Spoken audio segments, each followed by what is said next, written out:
kailanman. Purihin siya ay awitan at papurihan magpakailanman. Sa ngalan ng Ama, ng Anak at ng Espiritu Santo, Amen. sumainyo ang Panginoon. At sumaiyo rin. Mga kapatid, aminin natin ang ating mga kasalanan upang tayo maging marapat gumanap sa banal na pagdiriwang. Sinugong tagapagpagaling sa mga nagsisisi, Panginoon, kaawaan mo kami. Panginoon, kaawaan mo kami. Dumating na tagapag-anyayang mga makasalanan ay magsisi, Kristo, kaawaan mo kami. Kristo, kaawaan mo kami. Nakaluglok ka sa kanan ng Diyos Ama para ipamagitan kami. Panginoon, kaawaan mo kami. Panginoon, kaawaan mo kami. Kaawaan tayo ng makapangyarihan Diyos, patawarin tayo sa ating mga kasalanan, at patnubayan tayo sa buhay na walang hanggan. Amen. Manalangin tayo. Ama naming makapangyarihan, sa pamumuhay at pagpanaw ng obispong si San Martin ng Tours, ang iyong kadakilaan ay nagniningning. Ganapin mong panibago ang mga dakilang gawa ng iyong paglingap sa aming loobin, upang ang kamatayan man o ang buhay ay huwag makapaghiwalay sa amin sa pag-ibig mo. Sa pamamagitan ni Jesucristo, kasama ng Espiritu Santo, magpasawalang hanggan. Amen. Magsiupo muna ang lahat. Ang simula ng sulat ni Apostol San Pablo kay Tito. Mula kay Pablo, alipin ng Diyos at Apostol ni Jesucristo. Sinugo ako upang patibayin ang pananalig ng mga hinirang ng Diyos, palawakin ang kanilang kaalaman tungkol sa katotohanang makapaglalapit sa atin, sa Diyos, at bigyan ng pag-asa sa buhay na walang hanggan. Bago pa lalangin ang sanlibutan, ang buhay na ito'y ipinangako na ng Diyos na hindi marunong magsinungaling. Ipinahayag naman ito sa takdang panahon at ipinagkatiwala sa akin upang ipangaral ayon sa utos ng Diyos na ating tagapagligtas. Kay Tito, tunay kong anak sa pananampalataya, ang ipinagkaloob sa ating lahat, sumaiyo nawa ang pagkalinga at kapayapaan mula sa Diyos Ama at sa ating tagapagligtas na si Kristo Jesus. Iniwan kita sa Kreta upang ayusin ang mga bagay na wala pa sa ayos at pumili ng matatanda sa simbahan sa bawat bayan ayon sa itinagubilin ko sa iyo. Ang pipiliin mo'y yaong walang maaaring ipintas. Minsan lang nag-asawa, ang mga anak ay mananampalataya at hindi magugulo o matitigas ang ulo. Kailangang walang kapintasan ang isang tagapangasiwa ng simbahan sapagkat ang pamamahalaan niya'y mga gawaing ukol sa Diyos. Kailangang hindi siya palalo, hindi magagalitin, hindi maglalasing, hindi mapusok o gahaman.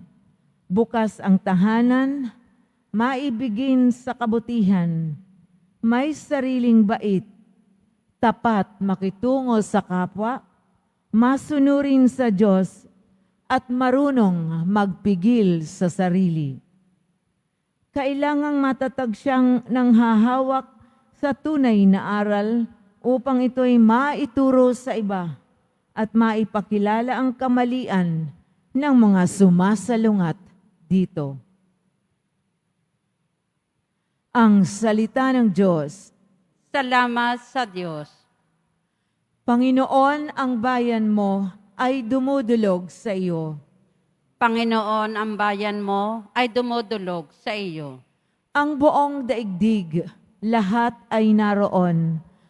May-ari ang Diyos, ating Panginoon. Ang mundo'y natayo at yaong sandigay, ilalim ng lupa, tubig kalaliman. Panginoon, ang bayan mo ay dumudulog sa iyo. Sino ang marapat umahon sa burol? Sa burol ng poon, sino ngang aahon? Sinong papayagang pumasok sa templo? Sinong tutulutang pumasok na tao? Siya na malinis ang isip at buhay, na hindi sumamba sa Diyos-Diyosan, tapat sa pangako na binibitiwan. Panginoon, ang bayan mo ay dumudulog sa iyo. Ang Panginoong Diyos, pagpapalain siya, ililigtas siya at pawawalang sala. Gayon ang sinumang lumalapit sa Diyos, silang lumalapit sa Diyos ni Jacob. Panginoon, ang bayan mo ay dumudulog sa iyo. Magsitayo po ang lahat.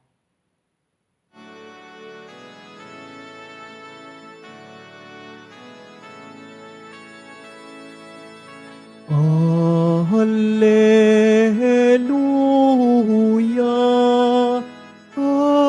Hallelujah, Hallelujah,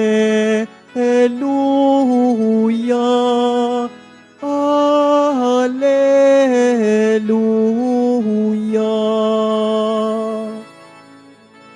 Sa daigdig ay laganap, liwanag na sumisikat, salitang buhay ng lahat.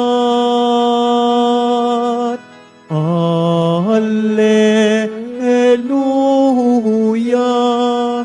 Alleluia, Alleluia, Alleluia.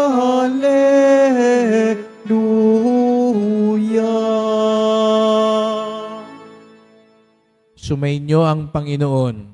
At sumaiyo rin. Ang mabuting balita ng Panginoon ayon kay San Lucas. Papuri sa iyo, Panginoon. Noong panahong iyon, sinabi ni Jesus sa kanyang mga alagad, hindi mawawala kahit kailan ang sanhi ng pagkakasala, ngunit nakapangingilabot ang sasapitin ng taong panggagalingan nito. Mabuti pa sa kanya ang bitinan ng isang malaking gilingang bato sa leeg at itapon sa dagat, kaysa maging sanhi ng pagkakasala ng isa sa maliliit na ito. Kaya't mag-ingat kayo. Kung magkasala ang kapatid mo, pagsabihan mo, at kung siya'y magsisi, patawarin mo. Kung makapito siyang magkasala sa iyo sa maghapon, at makapito ring lumapit sa iyo at magsabing, nagsisisi ako, patawarin mo. Sinabi ng mga apostol sa Panginoon, dagdagan po ninyo ang aming pananalig sa Diyos. Tumugon ang Panginoon, kung maging sinlaki man lamang ng butil ng mustasa ang inyong pananalig sa Diyos, masasabi ninyo sa puno ng sikomorong ito, mabunot ka at matanim sa dagat, at tatalima ito sa inyo.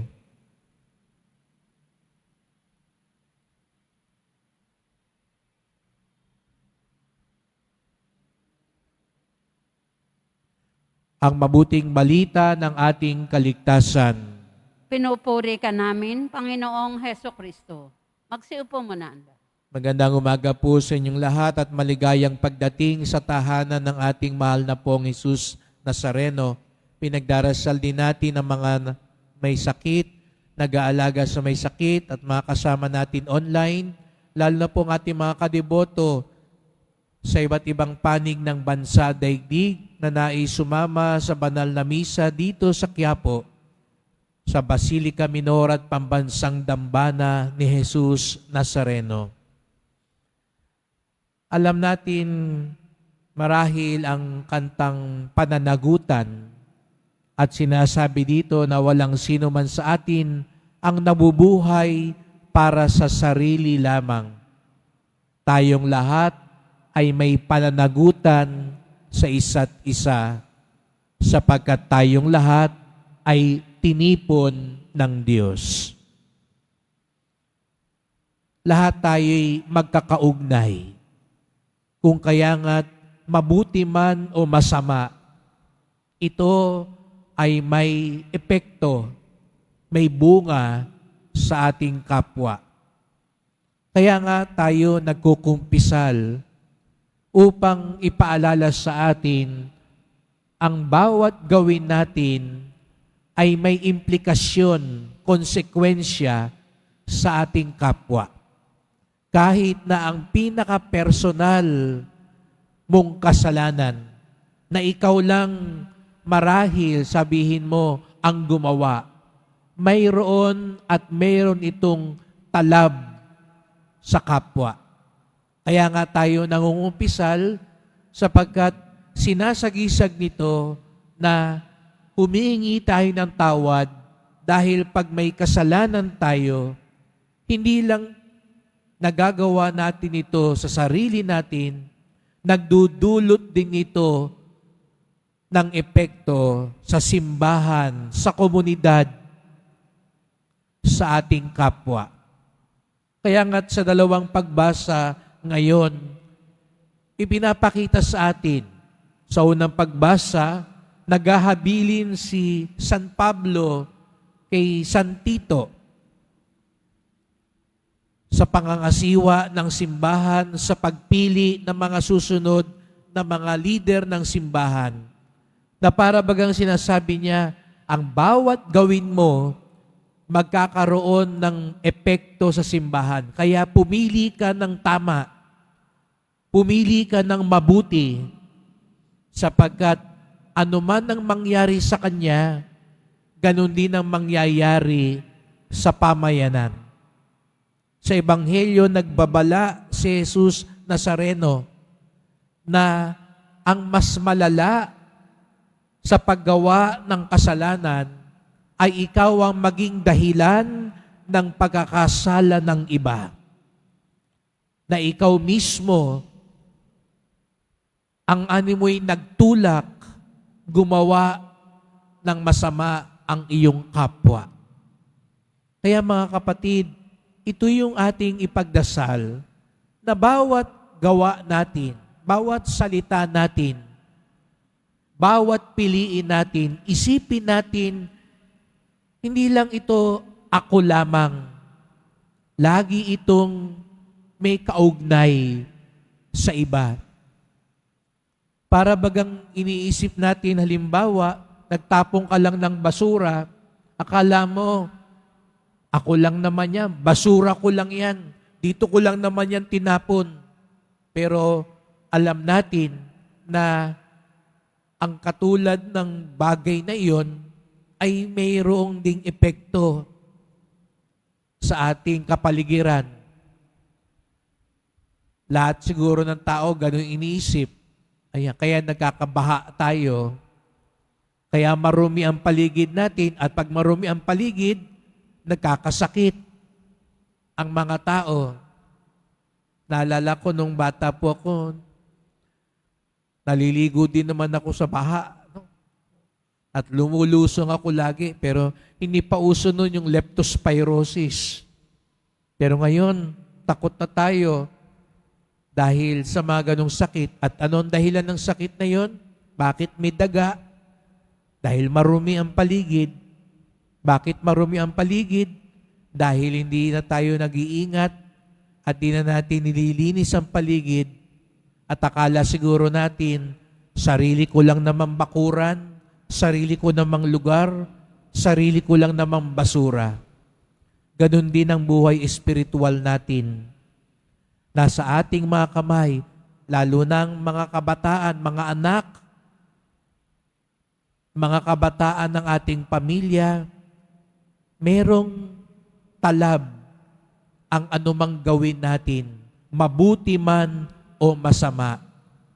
Kaya't ipagdasal natin sa tulong ng Poong Nazareno na ang ating buhay maging tulay. Hindi tulay sa kapahamakan ng ating kapwa, kung hindi tulay para sa kaligtasan ng ating kapwa. Kung para kay Jesus Nazareno, ang pinaka nakakahindik ay ang maging dahilan ng kasalanan at kapahamakan ng kapwa, natitiyak ko naman, ang pinakamasaya para kay Jesus Nazareno ay tayo ang maging dahilan para maging mabuti, para magsisi, para magbagong buhay, para mapalapit sa Kanya ang ating kapwa. Nawa, sa pagharap natin kay Jesus Nazareno, masabi natin, hindi lang tayo ang malapit sa Kanya, marami din tayong nailapit sa Kanya. Tumayo po ang lahat.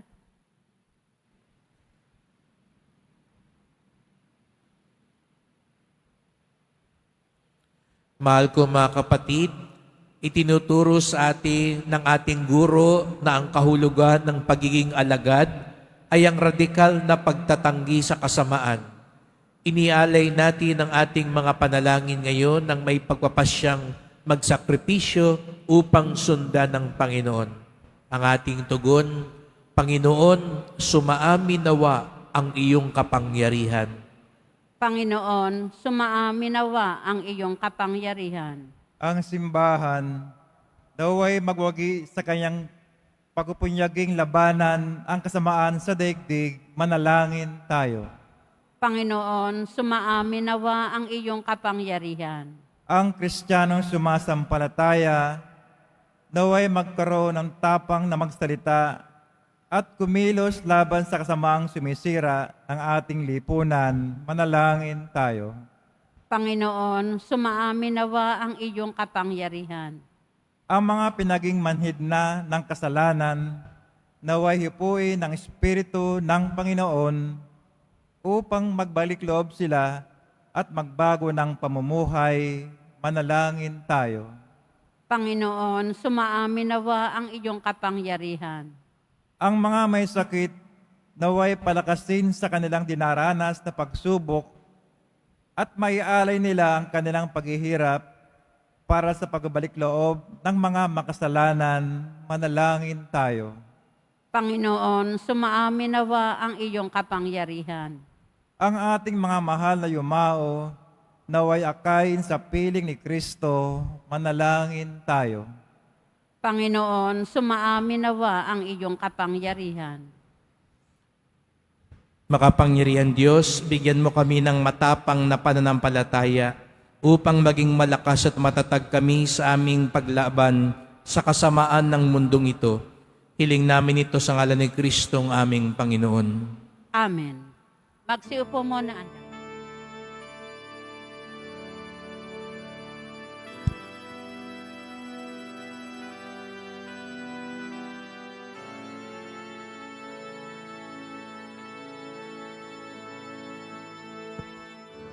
Aming alay sa iyo, Panginoon. Ang tinapay at alak na iyong kaloob upang guhitain ang iyong buhay na inialay nang tayo'y magdiwang bilang isang sambayanan.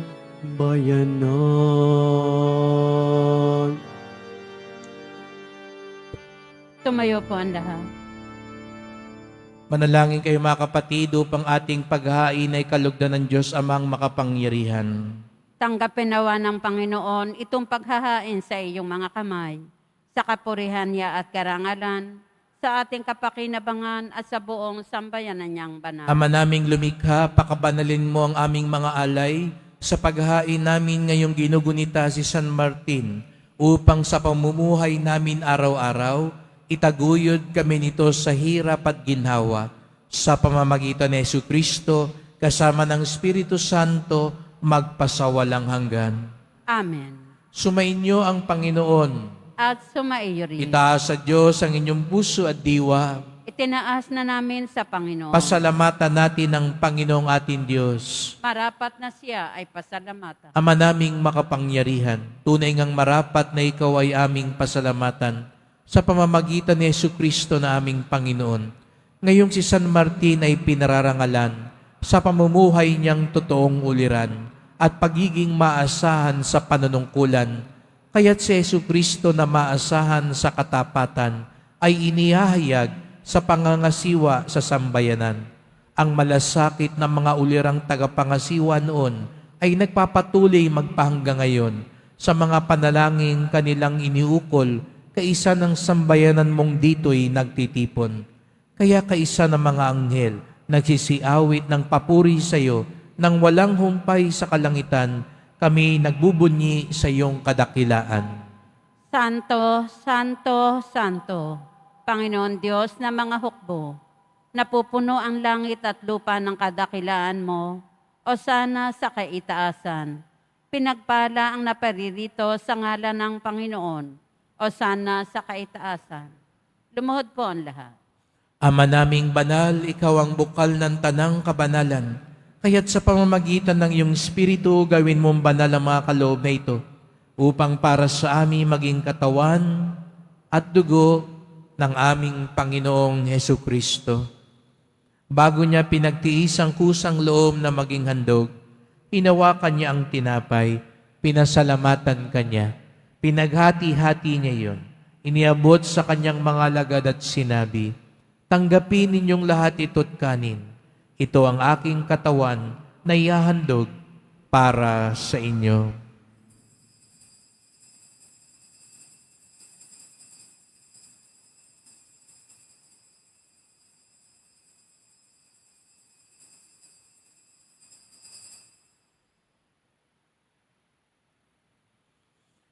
Gayon din naman nang matapos ang hapunan, hinawakan niya ang kalis, muli kanyang pinasalamatan.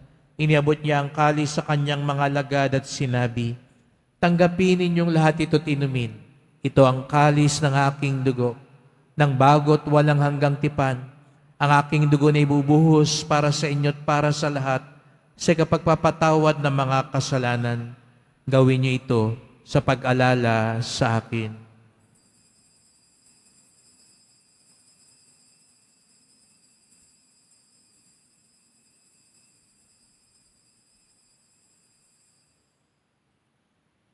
Tumayo po ang lahat.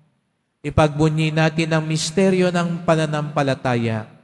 Si Kristo'y namatay, si Kristo'y nabuhay, si Kristo'y babalik sa wakas ng panahon. Ama, ginagawa namin ngayon ang pag-alala sa pagkamatay at muling pagkabuhay ng iyong anak. Kaya tinalay namin sa iyon tinapay nagbibigay buhay at ang kalis na nagkakaloob ng kaligtasan. Kami nagpapasalamat dahil kami yung minarapat na tumayo sa harap mo para maglingkod sa iyo. Isinasamo namin kaming magsalo-salo sa katawan at dugo ni Kristo'y mabuklod sa pagkakaisa sa pamamagitan ng Espiritu Santo. Ama, lingapin mo ang iyong simbahang laganap sa buong daigdig. Puspusin mo kami sa pag-ibig kaysa ni Francisco naming Papa, ni Jose naming Obispo at ng Tanang Kaparian. Alalahanin mo rin ang mga kapatid naming nahimlay na may pag-asang sila'y muling mabubuhay, gayon din ang lahat ng mga pumanaw. Kawan mo sila't patuloyin sa iyong kaliwanagan. Kawan mo't pagindapating kaming lahat na makasalo sa iyong buhay na walang wakas, kaysa na mahal na Birheng Maria, Ina ng Diyos, ng kabiyak niyang pusong si San Jose, ng mga apostol, ni San Juan Bautista, ni San Martin ng Tours, at lahat ng mga banal na namuhay dito sa daigdig ng kalugod-lugod sa iyo. Maipagdiwang nawa namin ang pagpupuri sa ikararangal mo sa pamamagitan ng iyong anak na aming Panginoong Hesukristo. Sa pamamagitan ni Kristo, kasama niya sa Kanya, ang lahat ng parangal at papuri ay sa iyo, Diyos Amang makapangyarihan, kasama ng Espiritu Santo, magpasawalang hanggan. Amen. Buong galang tayong tumawag sa ating Ama sa Langit. Ama namin, Sumasalangit ka, sambahin ang ngalan mo. Mapasa amin ang kaharian mo. Sundin ang loob mo dito sa lupa para nan sa langit. Bigyan mo kami ngayon ng aming kakanin sa araw-araw at patawarin mo kami sa aming mga sala para ng pagpapatawad namin sa nagkakasala sa amin at huwag mo kaming ipahintulot sa tukso at iadya mo kami sa lahat ng masama. hinihiling namin kami adya sa lahat ng masama, pagkalooban ng kapayapaan araw-araw, iligtas sa kasalanan, ilayo sa lahat ng kapahamakan, samantalang aming pinananabikan ang dakilang araw ng pagpapahayag ng tagapagligtas naming si Hesu Kristo. Sapagkat iyo ang kaharian at ang kapangyarihan at ang kapurihan magpakailanman. Amen. O Panginoong Kristo, sinabi mo sa iyong mga apostol at ngayon sinasabi mo sa amin lahat dito, kapayapaan ang iniiwan ko sa inyo, ang aking kapayapaan ay binibigay ko sa inyo. Tunghayan niyo po ang aming pananampalataya, wag pong aming mga kasalanan, at pagkalooban kami ng kapayapaan at pagkakaisa ayon sa iyong kalooban, kasama ng Espiritu Santo, magpasawalang hanggan. Amen. Ang kapayapaan ng Panginoon ay laging sumainyo. At sumaiyo rin. Magbigayan tayo ng kapayapaan ni Kristo sa isa't isa.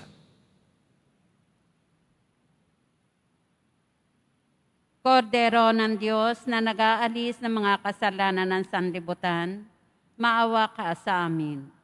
Kordero ng Diyos na nag-aalis ng mga kasalanan ng sanlibutan, maawa ka sa amin. Kordero ng Diyos na nag-aalis ng mga kasalanan ng sanlibutan, ipagkaloob mo sa amin ang kapayapaan. Magsiluhod po ang lahat. Narito ang ating Panginoong Kristo, ang kordero ng Diyos na nag-aalis ng mga kasalanan ng sanlibutan. Mapapalad ang inaanyayahan sa kanyang piging. Panginoon, hindi ako karapat-dapat na magpatuloy sa iyo, ngunit sa isang salita mo lamang ay gagaling na ako.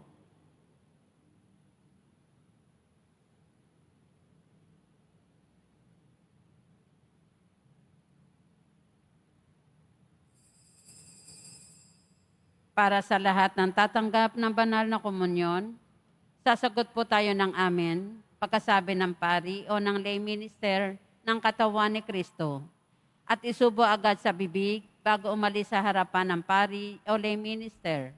Sumunod po tayo.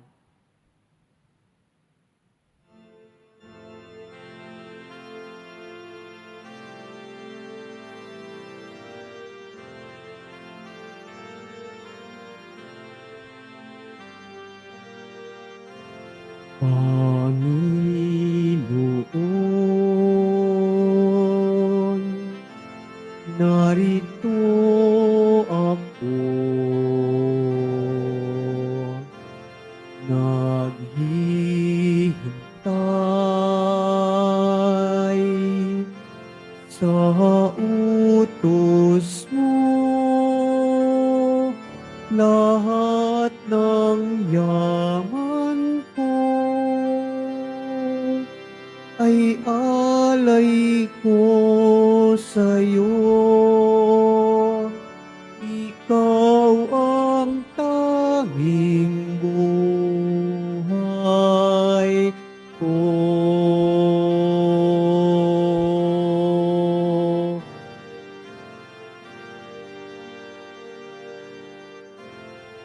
Batid ko nga at natanto sa kasulatan iyong turo.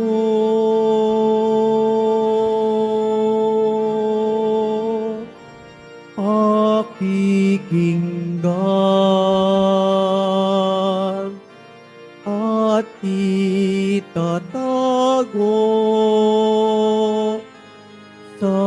sulok ng puso.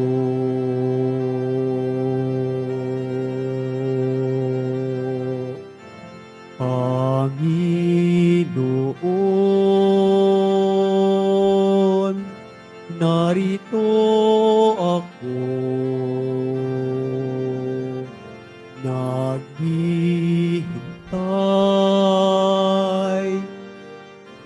sa utos mo.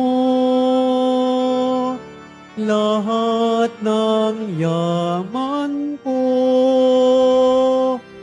ay alay ko sa'yo.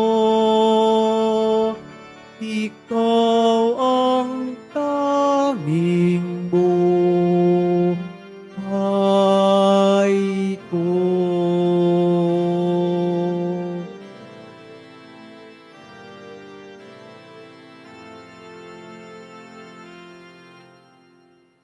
Available pa rin po ang ating mga All Souls envelope.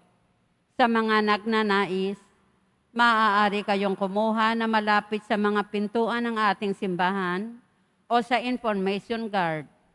Isulat lamang po ang mga pangalan ng mga kamag-anak, kaibigan at mga kakilalang na mayapa o sumakabilang buhay na. At sa buong buwan ng Nobyembre, ito po ay ating isasama sa lahat ng mga misa na nagaganap sa ating simbahan. Pagkatapos ng misa, wiwisikan po ang lahat ng banal na tubig. Pinakikiusapan ng lahat na manatili lamang muna sa inyong mga lugar. Sa Quezon Boulevard o sa Plaza San Juan lamang ang labasan ng lahat. Sumunod po tayo. Maraming salamat po sa inyong pagdalaw at pagsisimba sa Basilica Minor at Pambansang Dambana ni Jesus Nazareno. Tumayo po ang lahat. Manalangin tayo. Ama naming mapagmahal, ipagkaloob mo sa aming nagsasalo-salo sa piging ng pagkakaisa ang ganap na pasyang sundin ng loob mo sa lahat ng bagay upang katulad ng buong pagtatalaga ni San Martin sa iyo, kami ay maging marangal sa pagiging para sa iyong totoo sa pamamagitan ni Jesucristo kasama ng Espiritu Santo magpasawalang hanggan. Amen. Atin ngayong ipagdarasal ang ating mga mahal na yumao, ang lahat ng kaluluwa sa purgatorio, lalong-lalo na po ang mga ipinagkatiwala ninyong ipagdasal dito sa Quiapo. Panginoon namin Diyos, Ama namin, Ikaw po ang dahilan ng aming pagsilang. Sa iyo galing ang aming hiram na buhay. Buong kababaang loob po kaming nananalangin at kami nagmamakaawang kalugdan mo po ang mga kaluluwa ng mga pumanaw na sa mundong ito. Sila naway magkamit ng buhay sa iyong piling. Alisin mo ang anumang mga karumihan ng kasalanan upang sila'y maging marapat sa iyong walang hanggang kalinisan. Iahon mo sila mula sa purgatorio at bigyan ng puwang sa iyong kaharian sa langit. Kapayapaan kailanman ang igawad ng may kapal sa mga yumaong nagsipanaw. Sila naway silaya ng iyong ilaw na walang hanggan. Amen. Mapanatag nawa sila sa kapayapaan. Amen.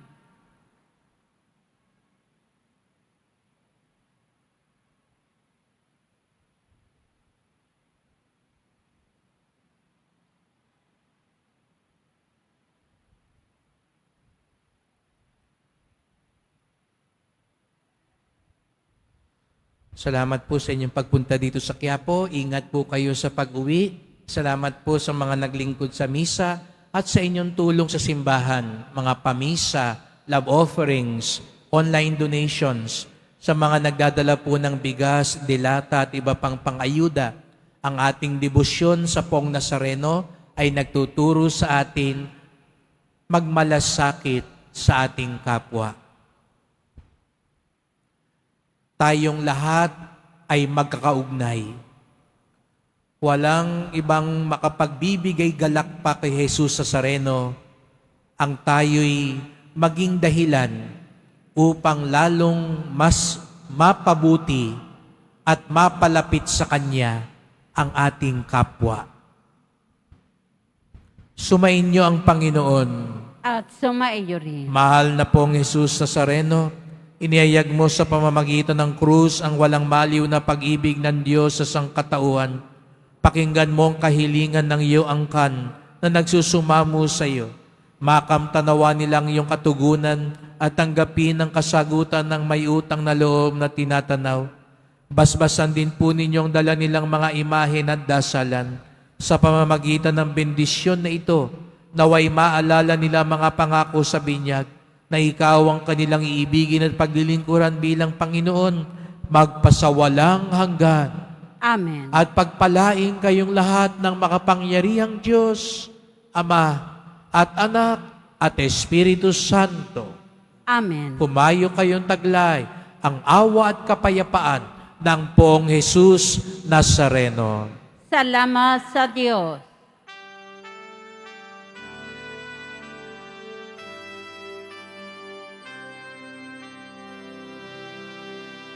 Nuestro Padre Jesús Nazareno, sinasamba ka namin. Pinipinto ka namin. Aral mo ang aming buhay at kaligtasan. Nuestro Padre Jesús Nazareno, iligtas mo kami sa kasalanan. Ang krus mong kinamatayan ay sagisag ng aming kaligtasan. Nuestro Padre Jesús Nazareno, dinarangal ka namin. Nuestro Padre Jesús Nazareno, pinulwalhati ka namin. Nuestro Padre Jesús Nazareno, dinarangal ka namin. Nuestro Padre